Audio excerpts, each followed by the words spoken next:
Welcome back to the THepichubros. Today I've got the week 1 of the playoffs for the World Showdown Series. Now I'm pretty excited. I'm actually really hyped. I've been prepping for a while. I've been prepping yesterday and all day today to make sure I come out with a win. Like, I don't want to lose this game. It is pretty crazy. I'm versing Sesame. If you don't know who Sesame is, he's the coach of the Poole Piplups, and he hasn't lost many games. I think he went 5-3 as well. We went 5-3, he went 5-3, so it's a pretty even matchup for the first week of playoffs. So I'm pretty excited. So as always, guys, his draft and my draft will be on the screen. Feel free to just pause the video, just take a quick glance at it, just before I show you how we're gonna tear his lives apart.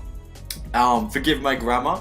So let's get into the first one. We have Carvin our Weavile. So if you look at his draft, you notice that Weavile puts in like crazy amounts of work. Like, this guy has a Tornadus and a Latias on the same draft. Like, he's wishing for Weavile dick right now. Like, Weavile can take out pretty much half his draft. I kind of calced. Weavile can take out Tornadus T without a problem, Latias without a problem. Like, some threats like Sartha, Zeb Striker, it does like, I think it does like 49 or 50% the Mega Low Bunny with Ice Shard Life Orb. It's pretty crazy. Like, Weavile was a must bring. And not to mention that Weavile went 8-0 in the regular season. Like, this boy deserves to be brought to playoffs. So I'm bringing Weavile.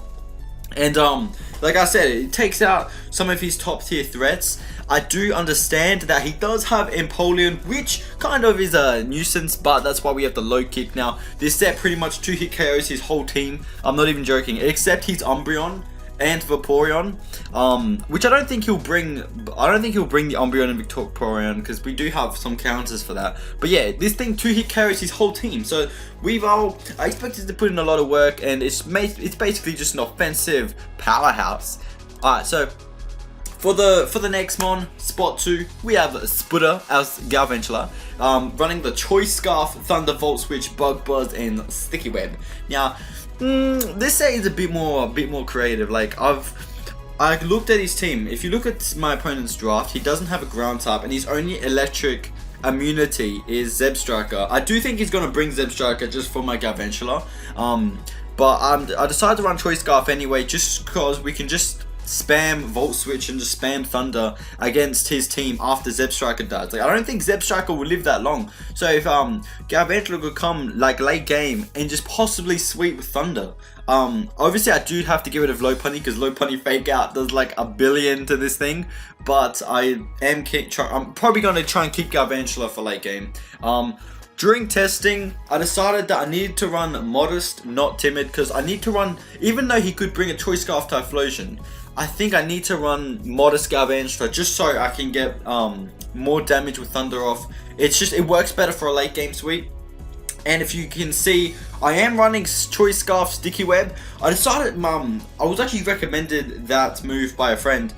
He thought that it would be pretty cool if we could, like, maybe turn 1, set up a Sticky Web with Galvantula, and then switch out, make him think that we're Sash or some tricky Galvantula set, and then we could bring this in later on Taunt T. He wouldn't think we're Scarf. He would try to go for a U-turn Taunt T, and then boom, we pop that boy with the Thunder. So I'm thinking this set could come through, but I guess it does rely on predictions. Now, for our third one, we have Control V Kill, our Victini, which is also running the Choice Scarf. So, like, against my opponent's draft, he does have a bit of a defensive, not like, it's a really balanced draft. So I think I want to kind of break that using Hyper Offense, which is why I decided to bring Victini running the Choice Scarf. So I did some calcs. Okay, listen to this, right? V-Create 1 shots Mega Low Bunny, 1 shots Taunt T, 2 shots Empoleon, and it 2 shots the Umbreon. It pretty much, I think, it 1 shots the Meluetta, and it 1 shots the Zeb Striker, and it like does 1 billion to Rampardos. Like, if it pretty much, this thing definitely 2-hit KOs his whole draft. So as long as I get my predictions right, Victini can just come in, click V-Create, and kill. Like, with the choice scarf, I can come in on a Torn T, click V-Crate. If he swaps into Empoleon, that's like 60%. I can just 2 KO that next turn, no problem. And without the Empoleon, I can switch in Victini again. Like, once I switch out and switch back in, I can just click V-Crate and he has no resist. Something dies. I definitely think Victini running the choice scarf is like a must bring. And obviously the V-Crate is just a nuke stuff. Bolt Strike is for the Vaporeon.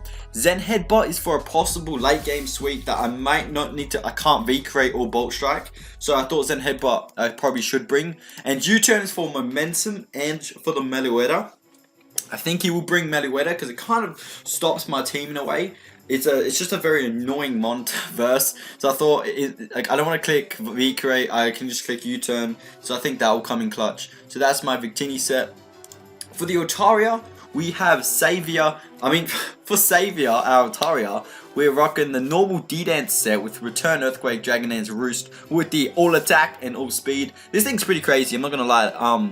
Like, not crazy as in like the set. I mean, like, this thing can put in so much work. Like, if I bring this in on Umbreon, it's game. Like, I just click D-Dance and win. Like, I don't think... I know I say that a bit loosely, but... I mean, Torn T just dies. It dies. It gets one-shotted by +1 return. Umbreon gets one-shotted by +1 return. Lopunny one-shot. Like, once I get a +1, I can just click return and it's game. It's just game. The only thing I can stop this is Empoleon, but I've done some calcs. I do live... one flash cannon from Napoleon no matter what. If he's so I'm thinking in my head, if Napoleon's below like 70%, 50%, I could possibly D-Dance on Napoleon and just sweep his team. So I think this set could come through. I definitely think this set can come through. It definitely will help me against the Umbreon if he brings it, because other than this thing, Umbreon does kind of wall my team a little bit. I mean, I can just V-Create Nuke, but like definitely Savior can make use of the Vaporeon and Umbreon. Alright, so for our fifth mon, I already see that our team is weak to rock. So we got the Weavile, the Galvi. We have rock weakness for days. We have 4 mons weak to rocks before Mega Evolution. So I thought we have to bring a Rapid Spinner. It's just a thing I have to bring. So I brought my Rapid Spin set with Ice Punch, Thunder Punch, Mach Punch. Obviously the Mach Punch is for Lopunny. Ice Punch is for Torn T and for like other threats like Scyther and Roserade. And Thunder Punch is basically just for Vaporeon and Empoleon.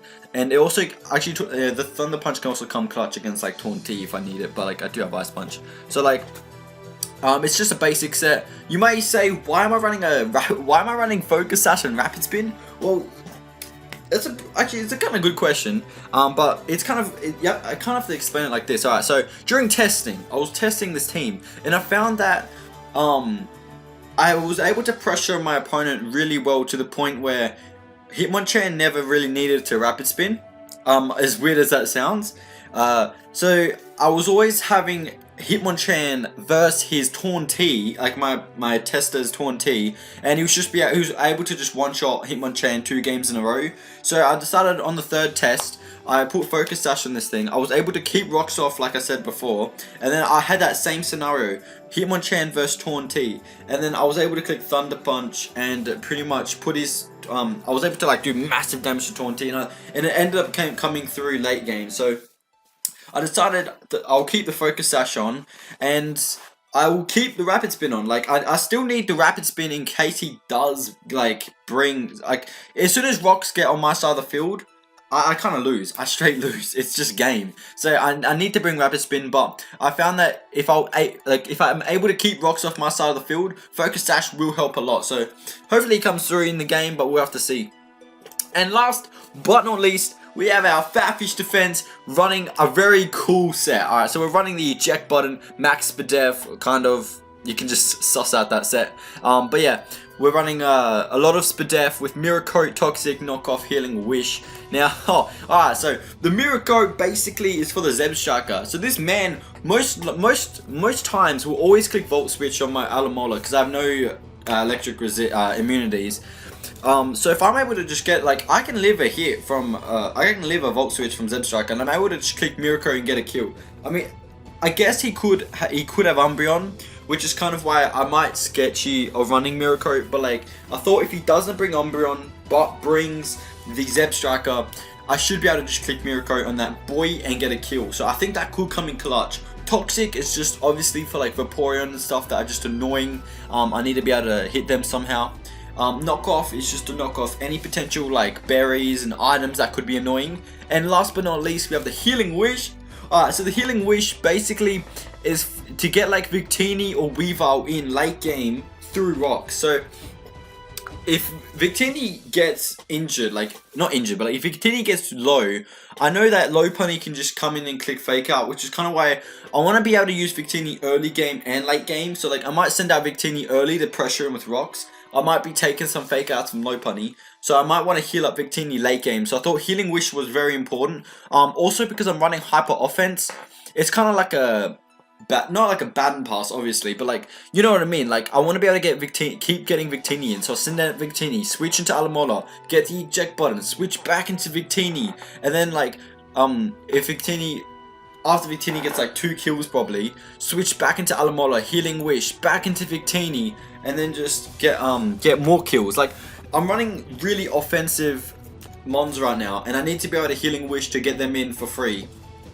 Which is why I think Healing Wish will come in clutch. So, that is my team. Hopefully he comes in to play. Sesame is oh man, this man's a great battler. So it's going to be really, like, this whole league's been full of great battlers. So it's actually been really fun. Hopefully we don't lose. I will try my best, but nonetheless, it's been your boy Pichu. This is my prep. Hopefully it comes through. If it doesn't, then well, shit. Like, fuck. It's been a good season anyway. But yeah. I guess I'll be seeing you guys in the battle. Peace.